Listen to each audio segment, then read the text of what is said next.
Hello guys, তোমরা কেমন আছো সবাই? আমি খুব ভালো আছি। পুজো তো চলেই এসেছে। আজকে হচ্ছে চতুর্থী।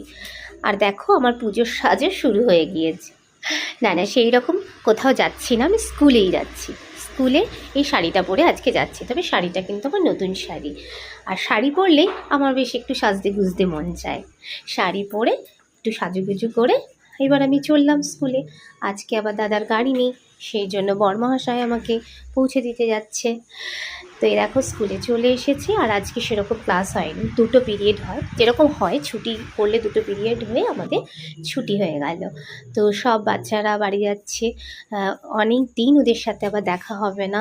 আর সেই ভাইফোঁটার পর স্কুল খুলবে, তো তার জন্য মনটাও বেশ খারাপ করছিল। আর পাটির ক্ষেত সব পাট উঠে গেছে, পাট কাঠিগুলো এবং কাশফুল, আকাশ বাতাস সব দেখতে দেখতে একটু মনটা খারাপ নিয়েই বাড়িতে ফিরলাম। তো তোমরা সবাই ভালো